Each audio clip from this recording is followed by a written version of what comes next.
Pasabog. Quizmosa ni OG. Pinahulaan kung sinong letter P ang lucky charm ni Kim Chiu. I've seen a lot of change, been through a lot of pain. Some things are not the same as they were a year ago, but all will be okay. I move on each and every day. The past. Humere na nga ang pinakabagong quiz show na may kasama pang chismis sa TV5. Ang Quizmosa, kung saan host nga dito ang talent manager vlogger na si OG Diaz. Nakakatuwa nga ang naturang show kung saan makikichismis ka na, mananalo ka pa. Unang guest nga nila sina Ryle, Nico, Tom at Zeus. Unang sultadang tanong pa lang ni OG Diaz sa mga celebrity contestants. Kapapanalo pa lang ni Kim Chiu sa Seoul International Drama Awards. Ngayon naman nominated siya sa Asian Television Award. Abay, mukhang lucky charm nga niya si P. Sino si P? Kung saan si Nico Natividad ang unang nakapalo ng push button. Tanong ni Ogie kay Nico, ano ang iyong sagot? Sagot naman ni Nico, Paolo Avellino.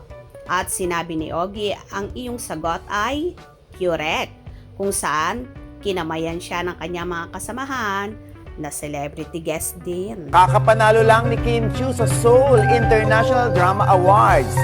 Ngayon naman, nominated siya sa Asian Television Awards. Aba, mukhang lucky charm nga niya si P. Sino si P? Dali! Paolo Avellino. At ang iyong sagot, Paolo is correct!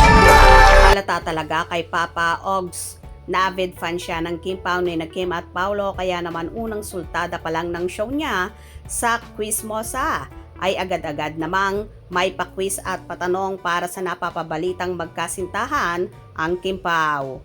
Anyway, isa nga si OG Diaz sa so happy kung sakaling magkakatuluyan nga ang Chupaw na talagang inamin niya na avid fan siya ng mga ito at posible pa ngang maging presidente siya ng Kim Pao fanatic. Sino ba naman kasi ang hindi kikiligin sa dalawa na on and off ang sweetness kahit nga mga kawork ni Kimi sa noontime show na It's Showtime na tila maraming nalalaman dahil panay ang pambubuking sa love life ng dalaga. Well, abang-abang tayo mamaya dahil magpapasabog na ang team ni Kim, Ogie, MC Lassie sa Magpasikat 2024. Mauungusan kaya ba nila ang team ni Vice, Ganda, Karil at Ryan Bang na nag-perform kahapon, October 21? Kaya tumutok at wag na wag pahuhuli dahil kahit ang nobyo ni Kimi na si Paolo Avellino ay so excited na rin at nakaabang na sa magiging performances ni Chinita Princess. Hope you enjoyed. Please subscribe for more info.